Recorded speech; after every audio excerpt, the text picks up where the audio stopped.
Yo guys, good morning. Warm up muna tayo. Balingin natin, ginawa natin warm up dito is ating deadlift para sa ating core, butt, and then legs. Bali, for today's video mga idol, papakita ko sa inyo ang aking leg training. Simpleng leg training lang mga idol. Para to sa ating lower training. Simple lang to mga idol. Sa ngayon hindi ako nag-squat. Ginawa ko dito is deadlift. Every week kasi ginagawa ko pasalitan. Lift tsaka yung squat. Tara na mga idol.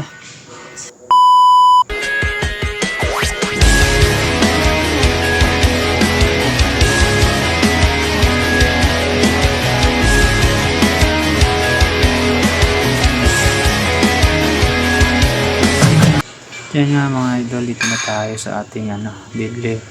Unang-una natin nababanatan dito para sa ating leg workout is itong deadlift.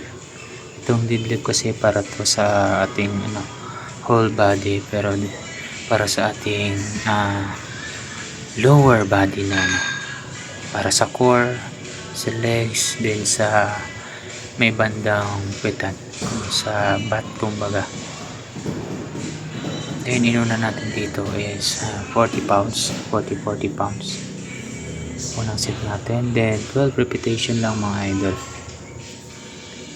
Ingat tayo dito sa deadlift mga idol kasi nga sa pangalan pa lang is talagang siya delikado para sa ating mga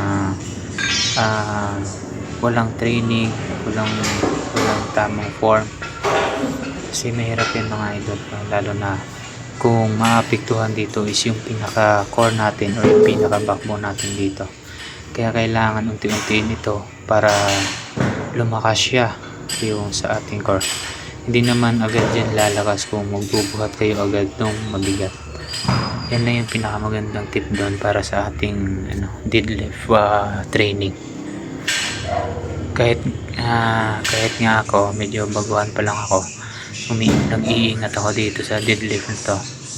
Kaya inuunti-unti ko lang. Kung ano yung pinaka-max ko, yun lang muna mini-maintain ko. Unti-unti lang. Hindi ko siya pinipilit na uglain, magdagdag ng weight ng sobra.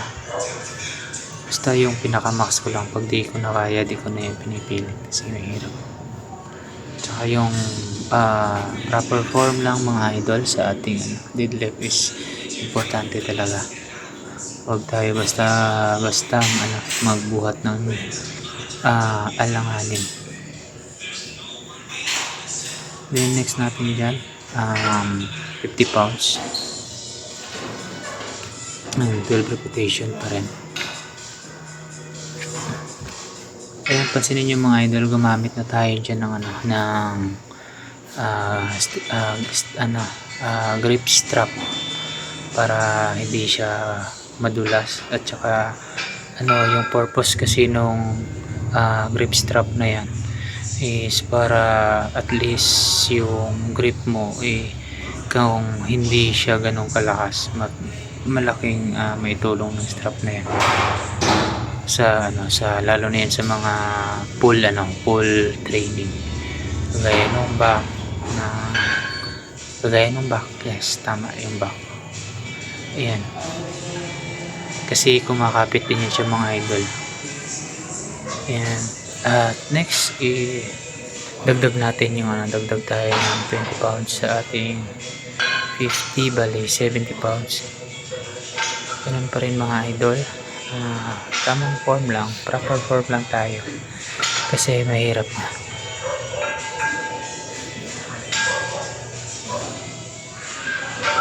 Pero yung iba, yung sabi ng mga yung mga fitness influencer is yung deadlift is sa pinakamagandang workout kasi parang pang daw to para pang kalahatang, parang pang whole body na workout kasi halos lahat ng strength dito ay kailangan mong gamitin. Ayan mga idol, pagpasensyahan nyo na medyo magulo yung mga aso dito. At yan nga, nagdagdag na tayo ulit ng 20 pounds. Bali, ano na tayo, 90 pounds. Kabilaan yan mga idol. At saka gumamit na rin tayo ng ano natin dito, ng ating belt para sa protection natin sa ating core, para sa ating likuran. Yan. Mas maganda rin yan mga idol talaga kung merong tayong mga pang kagaya niya ng pang protection. At saka tip ko mga idol, pag nagli-legs kayo, mas maganda kung flat shoes gamitin nyo. Ayan, gagaya niyan, sinusuot ko na yan, flat shoes yan. Kasi maganda yung or sa iba kasi bawal magpaa. Ayan, yung iba nagpapaa, maganda kung magpaa daw. Pero ingat lang, baka mahulugan ng plates or dumbbell. Ayan mga idol, sunod natin to, dagdag tayo ulit ng 50 pounds. Bali, sinagad ko na yan dyan mga idol. Ito na yung sagaran ko sa aking deadlift. 100 pounds mga idol. Yan lang yan. Bali, 200 pounds siya.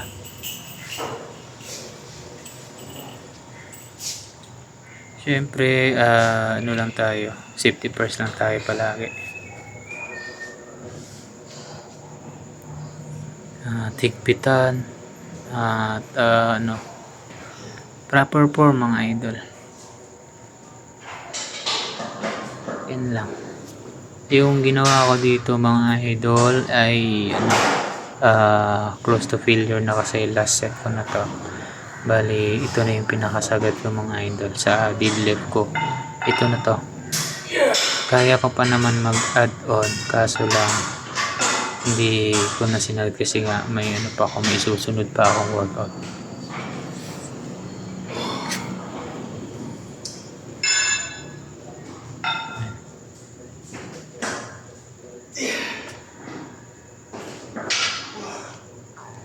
Diyan mga idol, kung nakikita nyo, hindi namin ipinta yung tsura natin yan. Talagang mabigat na para sa akin yan.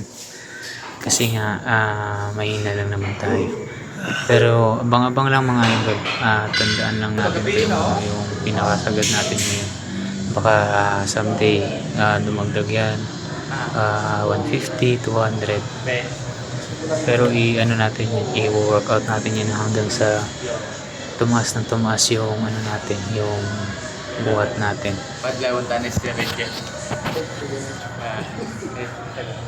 At ito yung ginawa ko dito, sinunod ko dito sa aking squat is itong dumbbell squat. Ayan yan, si Sir Arvin, flex lang namin to. Ayan, medyo hindi pa tayo lang hindi pa nakapag yung legs natin dyan. Pero may laman na yan mga idol. At yan, yun si Sir Arvin. Hindi na nakasabay sa akin mag-legs yan kasi nga late na siya. Yung dumbbell squat lang ginawa ko dito. Tama ba yung term ko kung dumbbell squat nga yan? Ginawa ko rin dito mga idol is lang din, 4 sets din, 12 repetition. Then mula sa magaan hanggang pabigat ng dumbbell. Na rin tayo dito. Close to failure lang din sa pinakahuli.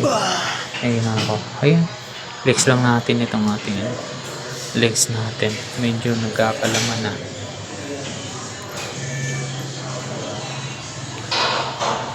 At ito, dinagdag ko na rin itong yung tawag dito. Basta sa legs din to mga idol, hindi ko ganong to. Parang planche o tawag yan. Basta mga idol para dito sa legs. Wina-workout to salitan every week. Kasi every week is twice akong nagle-legs. Then chest, shoulder, bicep, triceps, then back, biceps, then abs. Minsan hindi ko na rin nasasabay yung abs ko. Yung program ko parang siya, parang PPL, push pull legs.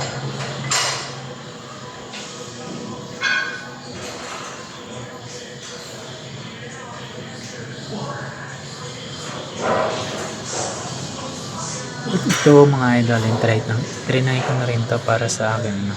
Kasi hindi ko na kaya yung legs ko, nanginginig na yung mga idol. Kasi hindi to kasi masyado nagle-legs eh. Ngayong ano lang, itong month lang tayo na focus sa legs. Kasi nabubuli na tayo. Pero okay lang yan, gawin na natin motivation yung mga sinasabi nila na medyo maliit na yung lower natin, kaya sila na rin ganun yan. Pero okay yan, mas maganda yan, at least napapansin nila na meron tayong improvement. So at saka meron tayong dapat i-improve, tsaka ayan, sila na rin nag-judge sa atin, pero mas maganda yung may nag-judge sa atin para at least alam mo yung kung anong kulang, alam mo yung kung anong tama na, or yun, basta yung sakto sa'yo. Gawin mo lang motivation yun.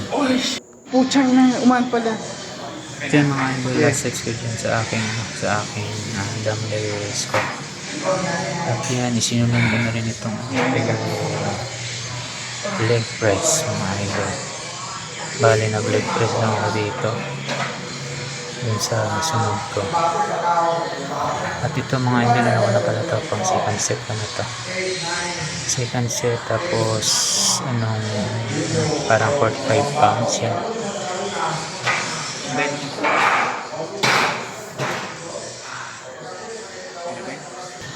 Sa leg press ko pala mga idol, yung pinakasagad ko dito na bigat is yung na weight is yung parang I think na 175 pounds, hindi parang ganun, pero kabilaan yun, 175 pounds times 2. Hindi yung pinakasagad ko dyan mga idol.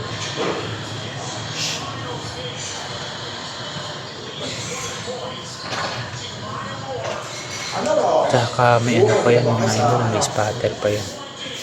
Kasi iingat talaga ako dyan, hindi ako masyado ng sobrang bigat tapos wala ka pang spatter, medyo natatakot tayo.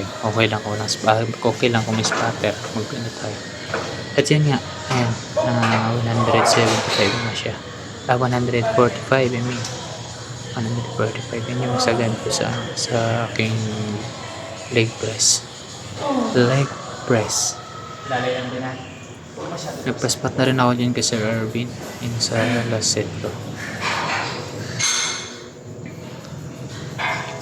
Kasi na yun, bigat na, tapos pagod na rin yung legs ko kasi ilang workout na kasi.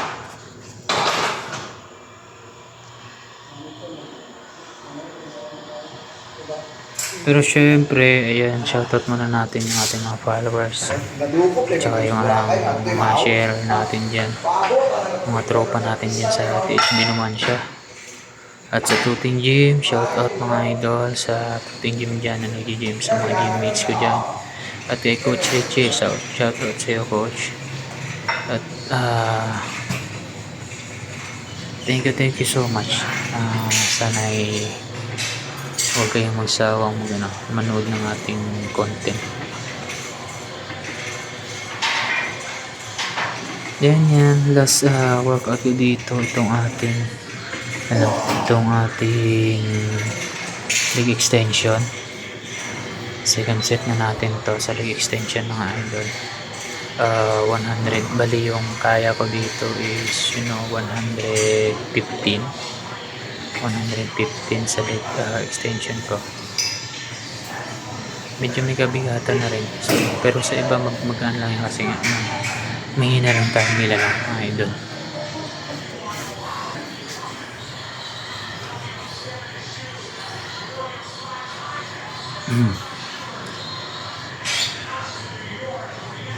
Yan nga, yan 115 nga mga idol yung pinakasagad ko dyan.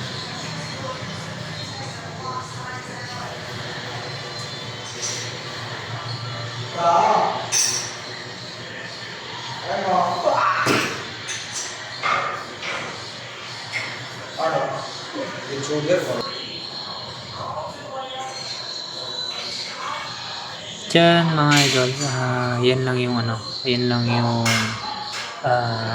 leg workout ko.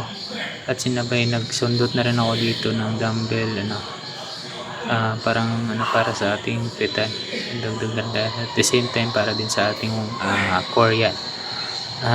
Dyan mga idol, yan ang ating session for today, ang ating leg workout mga idol. Stay healthy, be humble, be happy, bye bye.